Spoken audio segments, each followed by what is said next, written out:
Hello everyone. तो कैसे हैं आप लोग? आशा करते हैं कि सभी लोग मस्त होंगे। तो दोस्तों, आज हम डिस्कस करने जा रहे हैं क्लास 11th का चैप्टर 8 ग्रेविटेशन। इससे रिलेटेड ऑलरेडी हमने कुछ वीडियोस को बना रखा है जो कि बहुत ही इंपॉर्टेंट है आपके लिए, और हमारे डिस्क्रिप्शन बॉक्स में इसका लिंक दिया हुआ है। अगर आपने उन वीडियोज़ को नहीं देखा है तो एक बार डिस्क्रिप्शन बॉक्स में जाएँ और उन सारे लेक्चर्स को देखें। आपको आज का जो टॉपिक है वो बड़ा ही क्लियरली समझ में आने वाला है। ठीक है, तो आज का जो हमारा टॉपिक है वो है escape velocity, orbital speed and total energy of the अर्थ। ठीक है ना, इन तीनों टॉपिक पे आज की इस लेक्चर में हम डिस्कस करेंगे। तो इसको समझने के लिए आपको पिछला जो लेक्चर है, इसके जस्ट पहले वाला जो लेक्चर है वो देखना बड़ा ही नेसेसरी है। हालांकि आज भी हम बताएंगे कि वर्क डन के बारे में, कि किसी पार्टिकल को या किसी ऑब्जेक्ट्स को अगर हम अर्थ से ऊपर की तरफ फेंकते हैं तो टोटल कितना वर्क डन होता है, एनर्जी कितनी चाहिए होती है। ठीक है, तभी तो हम एस्केप वेलोसिटी निकाल पाएंगे, और इसको हमने पिछले वाले लेक्चर में भी बता रखा है, तो आप उसे भी ज़रूर देख लें। तो आइए देर ना करते हुए स्टार्ट करते हैं आज के इस टॉपिक को। आज का जो हमारा टॉपिक है वो है escape velocity. Okay, escape velocity name से ही क्लियर हो रहा है। एस्केप का मतलब क्या होता है, जरा खुद से सोचो। एस्केप मतलब क्या होता है? बाहर निकलना। ठीक है, बाहर निकलना होता है एस्केप का मतलब। और वेलोसिटी मतलब वेलोसिटी, बाहर निकलने के लिए जो वेलोसिटी चाहिए। ठीक है ना, बाहर निकलने के लिए वेलोसिटी का मतलब क्या हुआ कि किसके बाहर निकलना है। ठीक है, किसके बाहर निकलना है। तो जनरली हमारे अर्थ के ग्रेविटेशनल फील्ड के बाहर निकलने की बात हो रही है, या कह सकते हो कि हमारे अर्थ के एटमॉस्फेयर के बाहर निकलने की बात हो रही है। ओके, तो सिंपली देखो इसके वेलोसिटी क्या है। इसके velocity is a velocity by which a body is projected from the earth and it will escape the atmosphere of the earth, या the gravitational field of the earth is called escape velocity। तो simple सी बात है, escape velocity का मतलब क्या है कि वह वेलोसिटी जिससे अगर किसी बॉडी को हम अपवर्ड डायरेक्शन में फेंकते हैं तो वह अर्थ के ग्रेविटेशनल फील्ड को क्रॉस करके बाहर निकल जाए, उस वेलोसिटी को हम बोलते हैं एस्केप वेलोसिटी ऑफ द अर्थ। ठीक है, जैसे आपको समझाने के लिए बताता हूँ। सपोज कर लो, ऐसा कंडीशन कब आएगा, मतलब कब कोई बॉडी हमारे अर्थ के ग्रेविटेशनल फील्ड को, या कह सकते हो सिंपली हमारे अर्थ के एटमॉस्फेयर को क्रॉस करके बाहर निकलती है। इस चीज़ को मैं समझाता हूँ यहाँ पर। सपोज कर लो कि यहाँ पर हमारी पृथ्वी है और इस पृथ्वी पे कोई पर्सन बैठा हुआ है। सपोज कर लो कि ये पहाड़ है और इस पहाड़ के ऊपर कोई बच्चा ऐसे बैठा हुआ है। ठीक है, इस बच्चे ने क्या किया, एक स्टोन को थ्रो कर किया। जब स्टोन को फेंका तो ये पत्थर आकर यहाँ पर गिर गया। ठीक है, थोड़ा और ज़्यादा वेलोसिटी लगा के फेंका तो ये पत्थर यहाँ आकर के गिरा। थोड़ा और वेलोसिटी लगाया, ये पत्थर यहाँ पे आकर के गिरा। ठीक है, और इससे जैसे ही इससे ज़्यादा वेलोसिटी लगाया तो हुआ कुछ यूँ, ये पत्थर ऐसे पृथ्वी के चारों तरफ चक्कर लगाना शुरू कर दिया। अब कहोगे सर ऐसा कैसे पॉसिबल हुआ कि ये जो पत्थर था, ये पत्थर इसके पृथ्वी के चारों ओर चक्कर लगाना कैसे शुरू कर दिया, हमारे अर्थ के चारों तरफ कैसे चक्कर लगाने लगा? तो हम बताएं आपको, पहले तो ये समझ लो कि ये जो स्टोन है ये अर्थ के तरफ क्यों आ रहे हैं। हम जानते हैं कि अर्थ के अंदर होता है gravitational force, and due to the gravitational force of the earth ये जो ऑब्जेक्ट है, इस ऑब्जेक्ट का डायरेक्शन चेंज हो जाएगा। जनरली बच्चे ने इस स्टोन को इधर फेंका था, यहाँ पर देखो दूसरे वाले केस में तो इधर फेंका था, तीसरे केस में इधर फेंका था। ठीक है, तो बच्चा जो स्टोन फेंका है वो स्टोन का डायरेक्शन कुछ ऐसे है या कुछ ऐसे है। ठीक है, लेकिन जो हमारी अर्थ है, अर्थ के अंदर पाया जाता है ग्रेविटी, यानी कि ग्रेविटेशनल फोर्स पाया जाता है, और ये ग्रेविटेशनल फोर्स एक अट्रैक्टिव फोर्स होता है जिस फोर्स के कारण इसके डायरेक्शन में कंटिन्यूसली चेंजिंग आती है, और ये जो ऑब्जेक्ट है वो अर्थ के टूवर्ड्स आना शुरू हो जाता है। लेकिन अगर सपोज कर लो कि बच्चे ने वह उस मिनिमम वेलोसिटी से फेंका जिससे अर्थ के एटमॉस्फेयर के बाहर चला जाए। ठीक है ना, the minimum velocity by which a body is projected from the surface of the अर्थ। ठीक है, तो मिनिमम वेलोसिटी का मतलब क्या हुआ, वह कम से कम वेलोसिटी जिससे इस बच्चे ने उस बॉडी को फेंका और ये अर्थ के ग्रेविटेशनल फील्ड को क्रॉस करके बाहर निकल गया, वो कहलाया एस्केप वेलोसिटी। और इस अर्थ के ग्रेविटेशनल फील्ड को देखो कैसे क्रॉस किया, क्योंकि हुआ कुछ यूं कि ये बॉडी इधर जा रहा था, अर्थ इसको अपनी तरफ खींची, अर्थ इसको अपनी तरफ खींच रही थी, तो इसलिए इसका डायरेक्शन से चेंज हुआ, ये अर्थ की तरफ आना ही चाहता ही था। अभी जैसे ही आने वाला था तब तक पता चला कि अर्थ कुछ और आगे निकल चुकी थी। बात समझ में आ रहा है, क्योंकि हम जानते हैं कि अर्थ भी तो रोटेट करती है, रोटेट के साथ साथ आगे भी बढ़ती है, सर्कुलर मोशन भी करती है, रोटेशनल मोशन भी करती है। अगर देखा जाए तो सन के चारों तरफ रोटेट करती है, सॉरी सन के चारों तरफ क्या करती है, सर्कुलर मोशन भी करती है। तो जनरली हम कह सकते हैं कि ये जो बॉडी है जब तक अर्थ के सरफेस पर आए तब तक अर्थ कुछ और आगे निकल चुकी होगी। अब जैसे सपोज कर लो कि ये अर्थ यहाँ पर पहुँच गई और ये जो ऑब्जेक्ट है यहाँ पर पहुँचा, ठीक है, और फिर अर्थ की तरफ जा रहा है, तो जब तक अर्थ की तरफ जाएगा तब तक अर्थ और आगे निकल चुकी होगी। और होगा कुछ यूं कि ये भाई साहब, यानी कि ये जो पत्थर है, ये जो पत्थर इसके चारों तरफ क्या करना शुरू कर देगा, चक्कर लगाना शुरू कर देगा, और ये बन जाएगा इसका सैटेलाइट। ठीक है, सैटेलाइट क्या होता है, सैटेलाइट जनरली कह सकते हो कि अगर हम बात करें सन का, तो सन के चारों तरफ अर्थ चक्कर लगाती है, तो अर्थ सन का क्या हो गया, सैटेलाइट हो गया।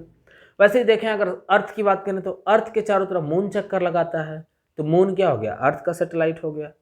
अगर बात करें कुछ आर्टिफिशियल सैटेलाइट की, जैसे जो लॉन्च किए जाते हैं हमारे पृथ्वी से आर्टिफिशियल सैटेलाइट, जिनकी हेल्प से टेलीफोनी होती है या ब्रॉडकास्टिंग होती है, या जो भी इंफॉर्मेशन आप एक जगह से दूसरी जगह ट्रांसफ़र कर पा रहे हैं, हमारा आधुनिक युग है, तो इसमें सैटेलाइट का सबसे बड़ा योगदान है। ठीक है ना, जो भी आर्टिफिशियल सैटेलाइट हम यहाँ से पृथ्वी से भेजते हैं इसके चारों तरफ चक्कर लगाने के लिए, वो सारे भी क्या हो गए, सैटेलाइट हो गए। तो सिंपली कह सकते हो कि जो पार्टिकल जिस सेलेस्टियल बॉडी को फॉलो करेगा और उसके चारों तरफ रिवॉल्व करेगा, उसका क्या बन जाता है, सैटेलाइट बन जाता है।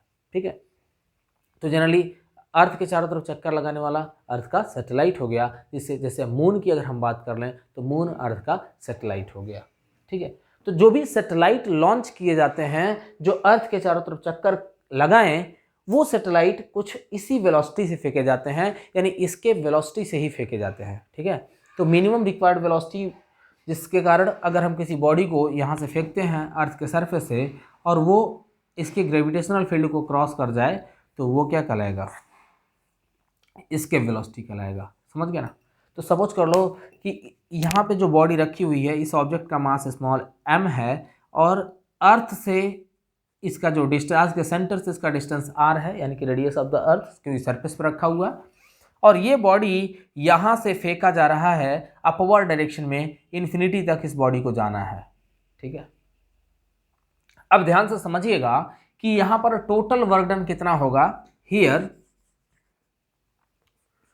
टोटल वर्क डन की अगर हम बात करें, टोटल वर्क डन, तो हमें मिल जाएगा कैपिटल जी, कैपिटल, अच्छा देखो इसको हम फाइंड करने के लिए पहले क्या करेंगे, पहले फोर्स निकालेंगे टोटल वर्क डन निकालने के लिए, क्योंकि फोर्स इनटू डिस्प्लेसमेंट हम जानते हैं कि टोटल वर्क डन होता है। ठीक है, तो पहले तो हम फोर्स की बात कर लें कि किसी एक पार्टिकुलर पॉइंट पे, सपोज कर लो कि ये पॉइंट P है और इस पॉइंट P का डिस्टेंस अर्थ के सेंटर से यक्स है, तो इस यक्स डिस्टेंस पे इस पॉइंट पर देखते हैं टोटल ग्रेविटेशनल फोर्स कितना लगेगा। तो capital G, capital M, small m by r, sorry यहाँ पे r नहीं, यक्स डिस्टेंस है, तो यक्स का स्क्वायर मिल जाएगा। ठीक है ना। अब कहोगे सर इसकी क्या ज़रूरत है, तो हम देखो क्या करना क्या है कि जो बॉडी है इस बॉडी को हम r डिस्टेंस से फेंक रहे हैं, यानी इसकी इनिशियल वेलोसिटी, सॉरी वेलोसिटी नहीं, इसका इनिशियल पोजीशन जो है r पॉइंट पे है और जो इसका फाइनल है, फाइनल कहाँ पे, इन्फिनिटी पे है। तो r से इन्फिनिटी तक हम देख रहे हैं कि ये बॉडी फेंकी जा रही है। तो यहाँ पर सिंपल मेथड से वर्क डन को फाइंड कर पाना आसान नहीं है, तो इस यहाँ पे वर्क डन निकालने के लिए हमें इंटीग्रल मेथड का इस्तेमाल करना पड़ेगा। इंटीग्रल मेथड के लिए पहले तो हम इसका फोर्स निकालेंगे और एक छोटा सा डिस्प्लेसमेंट लेंगे dx। सपोज कर लो कि बॉडी इस पॉइंट A से B तक dx डिस्टेंस ट्रेवल की है। ठीक है ना, और इस dx डिस्टेंस हम वर्क डन फाइंड करेंगे। तो हमारा जानते हैं कि जब डिस्प्लेसमेंट बहुत छोटा होगा तो वर्क डन भी बड़ा कम आएगा, dw वर्क डन आएगा, और यदि हम इसको इंटीग्रेट करेंगे तो हमें टोटल वर्क डन मिल जाएगा, क्योंकि यहाँ पर लिमिट लगा देंगे। लिमिट कहाँ से कहाँ तक होगा, r से लेकर इन्फिनिटी तक। तो हमें टोटल वर्क डन मिल जाएगा। इसलिए हमने यहाँ पर छोटा सा एक पॉइंट का कंसिडर किया है। मान लेते हैं एक पहला पॉइंट हमारा ए है, दूसरा पॉइंट बी है। जब बॉडी ए से बी तक पहुंची तो वहां पर डिस्प्लेसमेंट बड़ा कम हुआ, dx डिस्प्लेसमेंट हुआ in very small time dt। ठीक है, तो यहाँ पर देखो एफ इज टू मिल गया G M into M upon X square and very small work done D W is to हो जाएगा F into D X. Okay, तो बच्चों ध्यान से देखिएगा, यहाँ पे मिलेगा आपको D W is equal to force की जगह पे फोर्स का वैल्यू रख लो, capital G capital M small M by x square into D X. Okay, दोनों साइड को इंटीग्रेट कर दो, अनइंटीग्रेटिंग बोथ साइड, देखिएगा क्या मिलेगा हमें।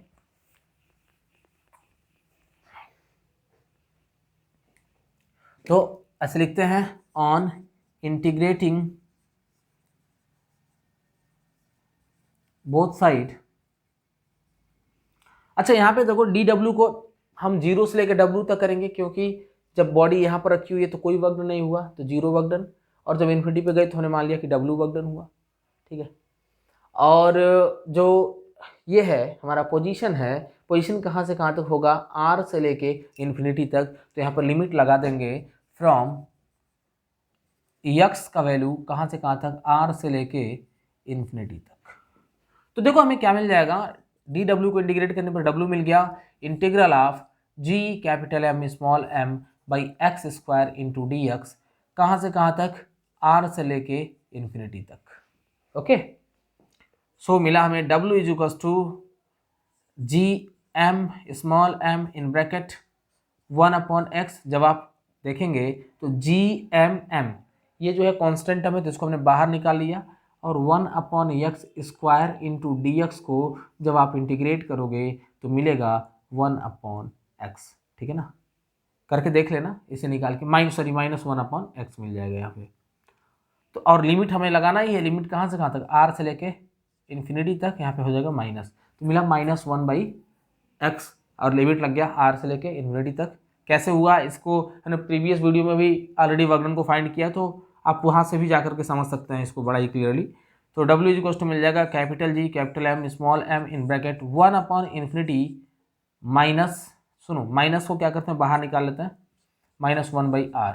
ठीक है, ये पूरा टर्म हो गया जीरो, क्योंकि इन्फिनिटी से किसी भी टर्म को डिवाइड करोगे तो हमेशा जीरो आएगा, तो मिलेगा work done is equal to G M small M by r. ठीक है ना बच्चों, माइनस और माइनस मिलके प्लस हो गया, और ये इस पूरे टर्म की वैल्यू हो गई जीरो, तो ये मिला आपको वर्क डन। ठीक है, जरा खुद से सोचो कि अगर हम किसी बॉडी को अपवर्ड डायरेक्शन में फेंकते हैं या मोशन कराते हैं सिंपली, तो वहाँ पे काइनेटिक एनर्जी चाहिए कि नहीं चाहिए? क्या बिना काइनेटिक एनर्जी के कोई बॉडी आगे की तरफ मूव कर सकती है? ऐसा तो पॉसिबल ही नहीं है। मीन्स काइनेटिक एनर्जी भी होगी, और उतनी ही काइनेटिक एनर्जी होगी जितना कि वर्क डन होगा, because work done will be always equal to the energy consumed. So guys here we can right, and as we know that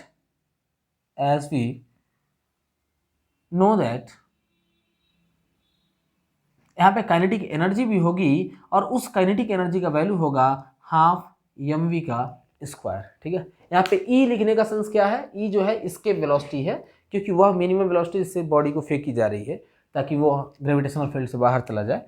तो ये हो गया हमारा सेकंड इक्वेशन, और ये हमने मान लिया फर्स्ट इक्वेशन। ठीक है ना, ये पहला इक्वेशन हो गया, वो दूसरा इक्वेशन हो गया, और हम जानते हैं कि उतना ही वर्क डन होता है जितनी एनर्जी कंज्यूम्ड होती है। तो सिंपली इन दोनों इक्वेशन को कोरिलेट करके हम यहाँ पे इसके वेलोसिटी फाइंड कर सकते हैं। तो लिखोगे क्या, ऑन कंपेयरिंग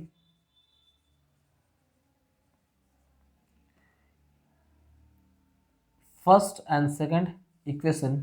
अच्छा कहोगे सर कंपेयरिंग क्यों लिख रहे हो, क्योंकि वर्क डन और काइनेटिक एनर्जी दोनों एक बराबर होंगे, क्योंकि उतनी ही एनर्जी लगेगी जितना वर्क डन होगा।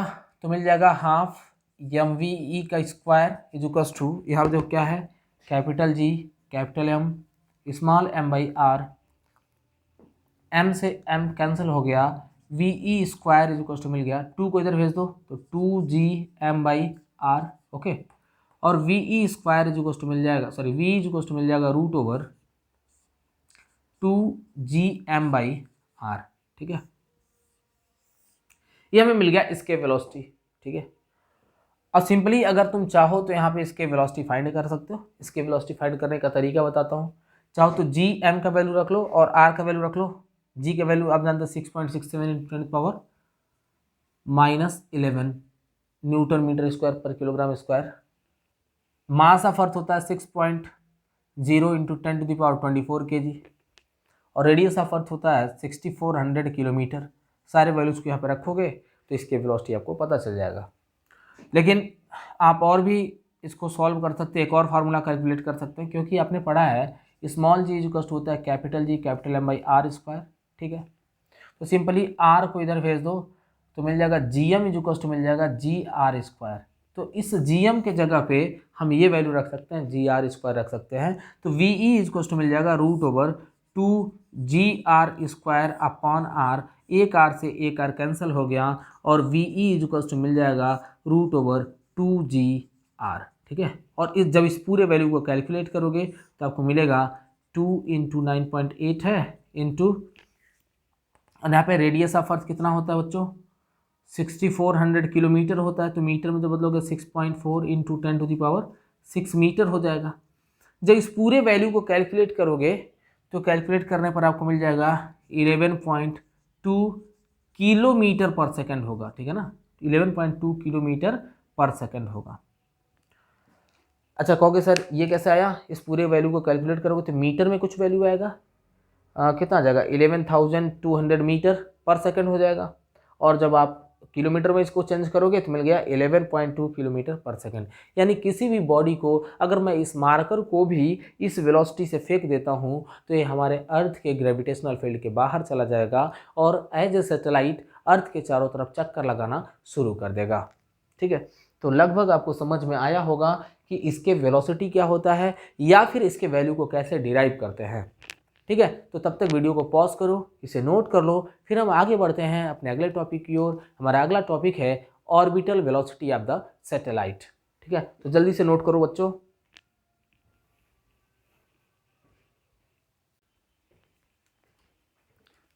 Now our next topic is orbital velocity of a satellite. ठीक है, सपोज कर लो कि कोई भी सैटेलाइट अगर हम लॉन्च करते हैं तो वो सैटेलाइट अर्थ के चारों तरफ जाके रिवॉल्व करना शुरू कर देगा। ठीक है, कोई भी सैटेलाइट अगर हम पृथ्वी से लॉन्च करते हैं, सपोज कर लो कि हम यहाँ से ऐसे कोई सैटेलाइट लॉन्च करते हैं हमारे अर्थ से, तो वो जो सैटेलाइट होगा वो अर्थ के चारों तरफ चक्कर लगाना शुरू कर देगा। सपोज करते हैं कि यहाँ पर कोई सैटेलाइट है या फिर वही सैटेलाइट यहाँ पर भी हो सकती है, चूँकि अर्थ के चारों तरफ चक्कर लगा रही है। तो चलो हमने मान लिया कि किसी हाइट एच पर कोई सैटेलाइट ऐसे अर्थ के चारों तरफ चक्कर लगा रही है। ठीक है, यहाँ पे देख रहे हैं रेडियस ऑफ अर्थ आर हो गया और एच इसकी हाइट हो गई।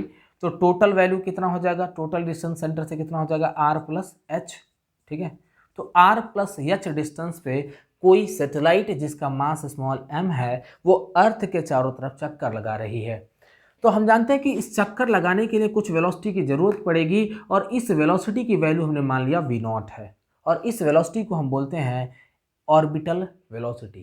ठीक है ना, ऑर्बिटल वेलोसिटी। तो आइए देखते हैं इसका वैल्यू हम कैसे फाइंड करेंगे। तो इसको फाइंड करने के लिए हमें दो चीज़ों पे ध्यान देना होगा। सबसे पहला तो ग्रेविटेशनल फोर्स और दूसरा होगा सेंट्रीपिटल फोर्स। ठीक है, कहोगे सर यहाँ पे इन दोनों फोर्स की क्या ज़रूरत। हम जानते हैं कि ये जो सैटेलाइट है वो under the effect of gravitational force earth के सेंटर की तरफ आना चाहती है। पहला चीज़ तो ये हो गया कि जो बॉडी है वो अर्थ के सेंटर की तरफ आना चाहेगी, और दूसरा कंडीशन क्या होगा कि ये जो ग्रेविटेशनल फोर्स है, ग्रेविटेशनल फोर्स एक सेंट्रीपिटल फोर्स क्रिएट कर देगा and due to that centripetal force ये इसके चारों तरफ चक्कर लगाना शुरू कर देगी। ठीक है, और दोनों की वैल्यू एक समान होगी। जितना उस पर ग्रेविटेशनल फोर्स लगेगा उतना ही सेंट्रीपिटल फोर्स का भी वैल्यू होगा। ठीक है, क्योंकि सेंट्रीपिटल फोर्स क्रिएट क्यों हुआ, due to the gravitational force. ठीक है, देखिएगा here gravitational force of the earth, sorry हाँ ठीक है, gravitational force of the earth on this object is capital G capital M small M by r square होता है। और आर क्या होता है डिस्टेंस, तो हम देख रहे हैं यहाँ पे डिस्टेंस कितना आर प्लस एच है, तो लिख लोगे आर प्लस एच का होल स्क्वायर। ठीक है, this is our first equation. And centripetal force of the earth बता दो कितना होता है। सेंट्रीपिटल फोर्स हम जानते हैं m v square by r होता है। ठीक है ना, यहाँ पे देखो एम की वैल्यू कितनी स्मॉल एम है तो स्मॉल m वी नॉट का स्क्वायर बाई आर, आर क्या है डिस्टेंस, और यहाँ पर देख रहे हैं डिस्टेंस कितना आर प्लस एच, तो मिल जाएगा आर प्लस एच मिल गया। ठीक है, ये हमारा हो गया सेकंड इक्वेशन। सिंपली लिखोगे and gravitational force will be equal to centripetal force. Okay, gravitational force will be equal to centripetal force, therefore centripetal force की जगह पर सेंट्रीपिटल फोर्स का वैल्यू रख लो एम वी नॉट का square by r plus h. Okay, और जो gravitational force है इसकी वैल्यू कितनी है, capital G capital M small M by r plus h का होल स्क्वायर। एम से एम कैंसिल हो गया, ठीक है, और आर प्लस एच से एक आर प्लस एच कैंसिल हो जाएगा, तो हमें मिलेगा वी नॉट का square is equal to capital G capital M upon r plus h.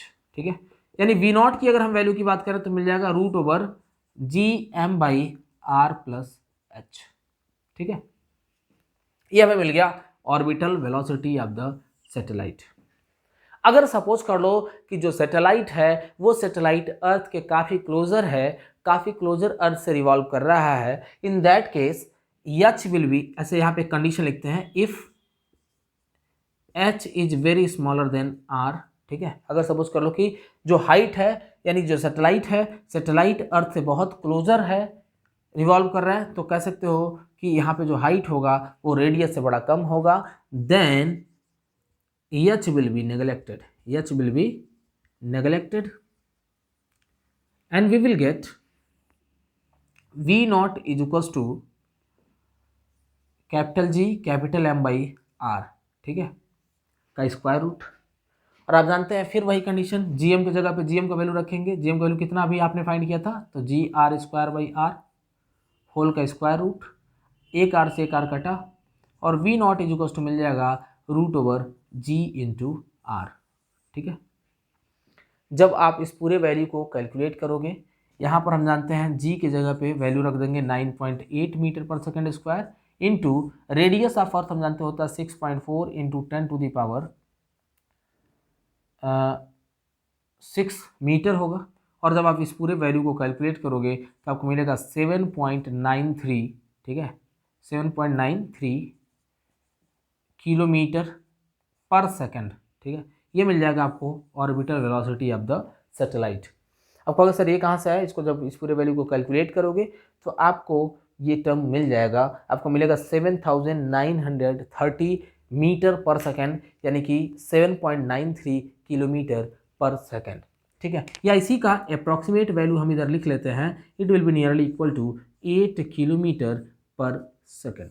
ठीक है, तो कोई भी सैटेलाइट अगर अर्थ के चारों तरफ चक्कर लगाएगी जो कि अर्थ के बड़ा ही क्लोजर होगा, तो इन दैट केस उसका ऑर्बिटल वेलोसिटी होगा लगभग 8 किलोमीटर पर सेकेंड, और यदि वो जो सैटेलाइट है अर्थ से काफ़ी दूर है, उस कंडीशन में हमें ये फार्मूला लगाना पड़ेगा, और इस फार्मूले की हेल्प से हम orbital velocity of the satellite find कर सकते हैं।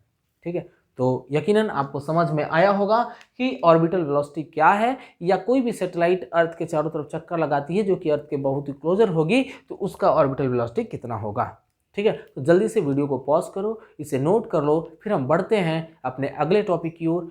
हमारा अगला टॉपिक होगा relation between orbital velocity and escape velocity. ठीक है, इन दोनों के बारे में भी हम थोड़ा सा डिस्कशन कर लेते हैं कि इन दोनों में क्या अंतर होता है। तब तक मैं वीडियो को पॉज करके इसे इरेज करता हूँ। ठीक है, और आप लोग भी वीडियो को पॉज करके इसे नोट करें, फिर हम आगे बढ़ते हैं। सो गाइस, अभी हम देखते हैं कि एस्केप वेलोसिटी और ऑर्बिटल वेलोसिटी दोनों में क्या रिलेशनशिप होता है। वही चीज़ हमने यहाँ पे लिखा है, relation between escape velocity and orbital velocity. ठीक है, तो यहाँ पर लिखते हैं, बहुत ही छोटा सा इसका रिलेशन है और बड़ा ही आसान है इसको फाइंड करना।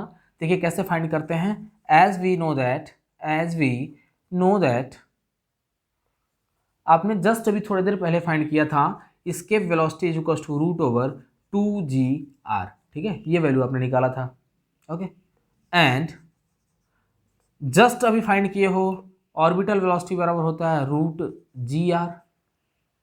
अब तो हमारा क्वेश्चन आसान हो गया, सिंपली क्या कर सकते हैं, पहले इक्वेशन को दूसरे इक्वेशन से डिवाइड कर देंगे, हमें रिलेशनशिप मिल जाएगा। Now equation first divided by equation second we get, तो हमें मिलेगा V E upon V not, E क्या है इसके वेलोसिटी और ये क्या है orbital velocity, is equal to root over 2 g r whole divided by root over g into R. G into R से जी इंटू आर कट जाएगा और मिलेगा हमें इसके velocity is equal to root over 2 into v not. ठीक है, तो आपको रिलेशनशिप इसका पता चल चुका है कि इसके वेलोसिटी और ऑर्बिटल वेलोसिटी में क्या रिलेशनशिप होता है। तो इसके velocity will be equal to the multiple of या product of root 2 into orbital speed. ठीक है, तो जल्दी से इसे भी वीडियो को पॉज करके नोट कर लो और हम बढ़ते हैं अपने अगले टॉपिक की ओर। हमारा अगला टॉपिक है टोटल एनर्जी ऑफ द अर्थ। ठीक है, टोटल एनर्जी ऑफ द अर्थ। देखिएगा वो भी इधर इस फ्रेम में सॉल्व कर देते हैं इसको। टोटल एनर्जी ऑफ द अर्थ,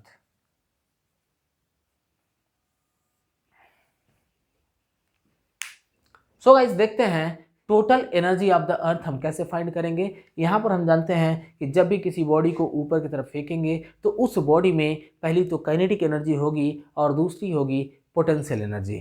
ठीक है, तो एक हो गया काइनेटिक एनर्जी और दूसरा होगा पोटेंशियल एनर्जी। दोनों के सम के बराबर इसका टोटल एनर्जी होगा, क्योंकि हम जानते हैं कि mechanical energy of the earth या total energy of the earth will be equal to the sum of kinetic energy and potential energy. ठीक है, जस्ट मिनट, थोड़ा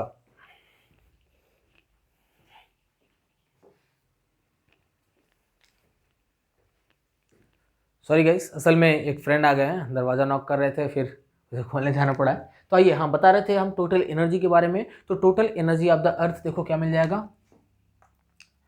पहले हम जानते हैं, पहले पोटेंशियल एनर्जी फाइंड करेंगे। सपोज कर लो कि कोई बॉडी है, उस बॉडी का डिस्टेंस अर्थ से r है, r दूरी पे कोई बॉडी ऐसे अरेंज है, अर्थ के सेंटर से इसकी दूरी कितनी है, स्मॉल r है।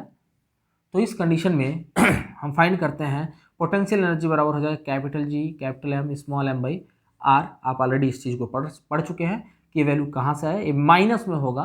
ठीक है, आपने निकाला है पोटेंशियल एनर्जी पिछली वीडियो में। अगर आपने नहीं फाइंड किया है इस चीज़ को तो जा करके पिछले वाले वीडियो को देखें, आपको पता चल जाएगा कि पोटेंशियल एनर्जी की वैल्यू कहाँ से आएगी। And kinetic energy is equal to हो जाएगा हाफ mv का स्क्वायर। ठीक है, हाफ mv का स्क्वायर, और आपने v e is equal to find किया है root over G M by small r। ठीक है, अभी जस्ट आपने इस चीज़ को निकाला था, v e is equal to root over G M by small r।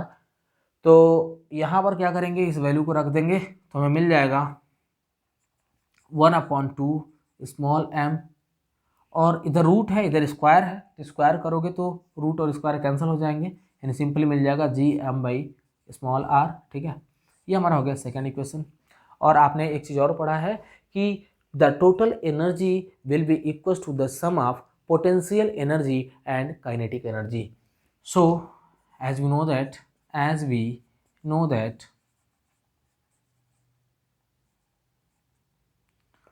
total energy will be equals to sum of kinetic energy and potential energy।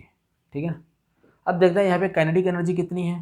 Kinetic energy हमारी जी M M by 2r, तो G M small m by 2r plus ये value negative है तो इसलिए हम यहाँ पे देखो माइनस साइन लगा लेंगे, क्योंकि प्लस और माइनस मिल करके माइनस हो जाएगा। और इसका वैल्यू कितना है, G M small m by r। ठीक है, अच्छा तुम जरा ध्यान से देखो, ये वैल्यू इसका हाफ है। ठीक है, तो आधे में से 1 को घटाएंगे तो आधा ही मिलेगा, तो सिंपली हमें मिल जाएगा minus G M M by 2r। ठीक है ना, क्योंकि नेगेटिव में आधा मिलेगा, जो हाफ जो वैल्यू मिलेगा, हाफ में से अगर आप 1 को घटाओगे तो मिल जाएगा -1/2, इसलिए हमने ये टोटल वैल्यू फाइंड कर लिया इसके टोटल एनर्जी का। ठीक है, तो अर्थ की जो टोटल एनर्जी होती है it will be equals to minus G M small m by 2r। ठीक है, ये नेगेटिव साइन सिर्फ और सिर्फ अपोजिट डायरेक्शन को रिप्रेजेंट कर रहा है, बाकी कुछ भी नहीं है। तो ये जो चैप्टर है दोस्तों बड़ा ही आसान और बड़ा ही मज़ेदार चैप्टर है, क्योंकि अगर आप शुरू से हमारे लेक्चर्स को देख रहे हैं तो आज का भी लेक्चर बड़ा ही पसंद आया होगा आपको। और यकीनन आप इस वीडियो को लाइक करेंगे और ज़्यादा से ज़्यादा शेयर करेंगे, क्योंकि मैं काफ़ी हेक्टिक शेड्यूल होने के बावजूद भी निरंतर आपके लिए लेक्चर्स प्रोवाइड करते रहता हूँ। और हमारी कोशिश यही है कि आपकी स्टडी नहीं रुकनी चाहिए, चाहे कुछ भी हो जाए, ठीक है। तो आप भी हमें सपोर्ट करें, ज़्यादा से ज़्यादा हमारे वीडियो को शेयर करें और हमारे चैनल को सब्सक्राइब करना तो बिल्कुल भी ना भूलें। साथ ही साथ बेल आइकन भी दबा देना, ताकि जैसे ही मैं किसी वीडियो को अपलोड करता हूँ आपको उसका लिंक मिल जाए। और आप जानते ही हैं कि हमारे चैनल पर 9 से लेकर के BSc तक के फिजिक्स के लेक्चर्स अवेलेबल हैं। तो आप किसी भी क्लास के स्टूडेंट हैं, आप जा करके देख सकते हैं, अगर आप 9 से लेकर BSc तक के स्टूडेंट हैं तो, ठीक है ना। तो तब तक के लिए विदा लेंगे, मिलते हैं आपसे अगले वीडियो में नई एनर्जी के साथ। तो जय हिंद दोस्तों।